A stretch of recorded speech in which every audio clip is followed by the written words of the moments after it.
Welcome to Spotlight. I'm Bruce Gulland. And I'm Liz Wade.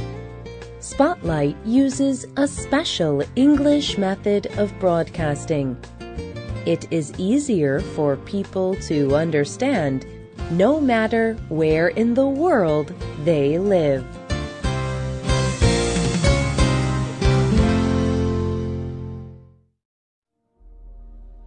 Have you heard the English expression, love at first sight? Here is an example from the film Titanic. This film is a very popular love story. The love story happens on the famous Titanic ship. In the film, a young man and young woman meet for the first time. Their names are Jack and Rose. One day, Jack sees Rose standing high up on the ship. His face changes. He thinks she is beautiful. Rose looks at Jack too. Something happens between them. A kind of connection. They have to meet. They already love each other. They have experienced love at first sight. They fell in love the first time they saw each other.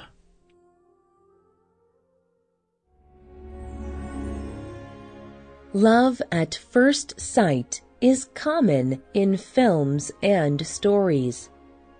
Some people say it can even happen in real life. But can it? Is love at first sight real love?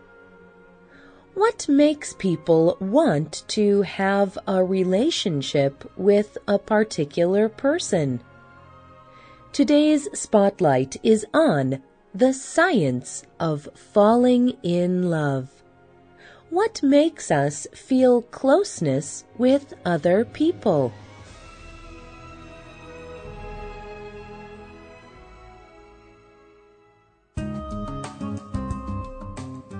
Falling in love can seem mysterious. Strong feelings develop, sometimes quickly. But why? Scientists and experts study love and attraction, that feeling that you want to be closer to another person. They study changes in a person's body when that person feels love. One thing that scientists measure is hormone levels. Hormones are substances in the body that affect behavior and emotions. Scientists found particular hormones in a person who is falling in love. These give people more energy and make them feel happy. Other studies show that over time, different hormones also appear. These give people a sense of happiness and closeness through many years of a loving relationship. There are many complex reasons why and how we fall in love. Like Jack and Rose in Titanic, some people experience love at first sight. They do not choose to feel attraction. But what if there was a scientific way to make any two people have a closer relationship with each other? Dr. Arthur Aaron performed a study to test this question. Aaron studies relationships between people. He wanted to see if he could scientifically make people feel an emotional connection with another person. Dr. Aaron created a list of 36 questions. He designed the questions in a special way. He made them to create a sense of closeness between the people asking them.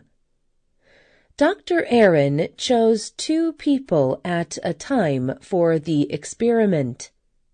They did not know each other.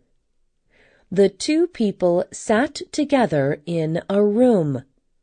They took turns asking and answering Dr. Aaron's 36 questions.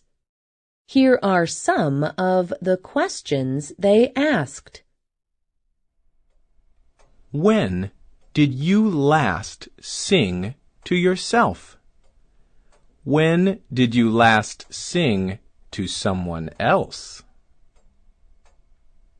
Name 3 things you and the person you are talking to appear to have in common. What is your most terrible memory? Tell the person you are talking to what you like about them. Be very honest. Say things that you might not say to someone you have just met. If you were to die today with no chance to communicate with anyone, what would you most regret not having told someone? Why have you not told them yet?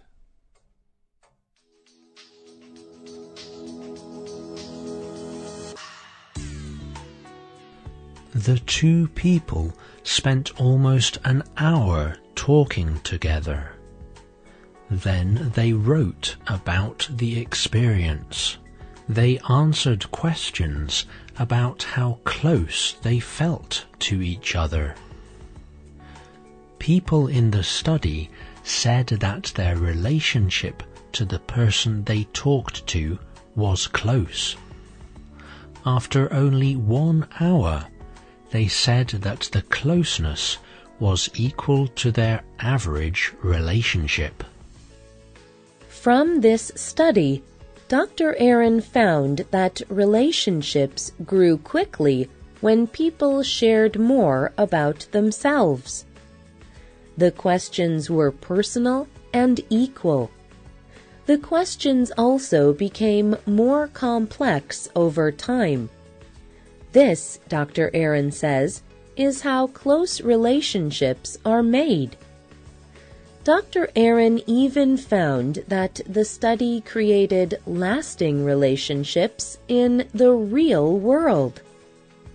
Many of the people who talked to each other continued to see each other and do things together. But did this study produce real closeness?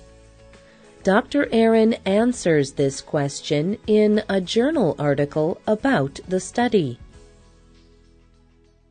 We think that the closeness produced in these studies is similar to closeness in natural relationships that develop over time.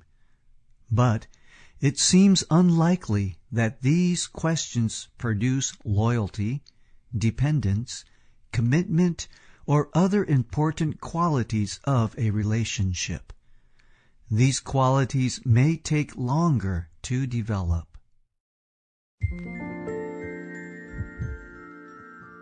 So Aaron's questions do not really make people have a relationship, but they show the kind of conversations that help 2 people feel closer to each other. Mandy Len Catron wanted to test Dr. Aaron's theory. Catron is a writer for the New York Times. She tried her own experiment with Dr. Aaron's 36 questions. She met a man in a restaurant. They asked each other Dr. Aaron's questions.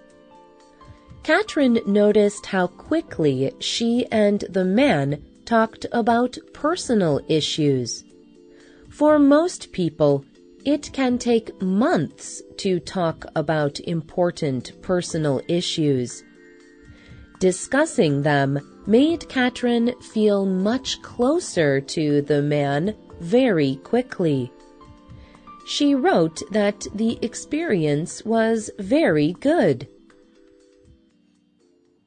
What I like about this study is how it is based on the idea that love is an action. It is based on the idea that what matters to the person I am talking to matters to me.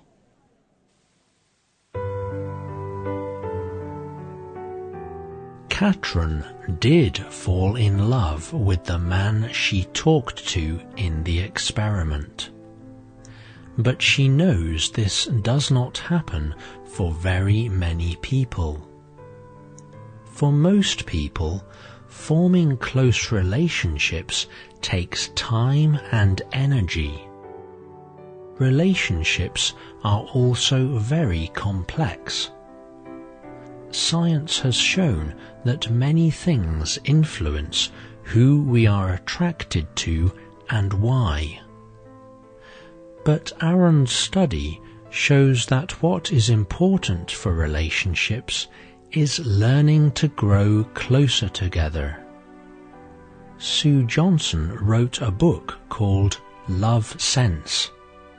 It looks at the science of loving relationships. She told the Huffington Post, "It is completely terrible for us to keep defining love as a big mystery. We just need to know about it. We need to know how to shape it." What about you? Do you think love is an action? Have you ever fallen in love with someone? Was it love at first sight? Or did you take time to build a feeling of closeness? Tell us what you think.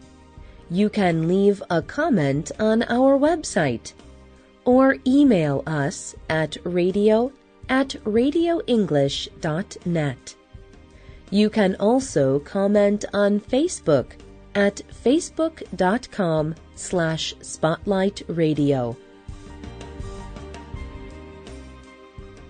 The writer of this program was Rena Dam.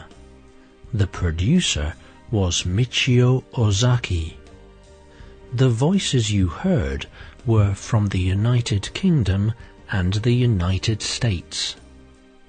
All quotes were adapted for this program and voiced by Spotlight.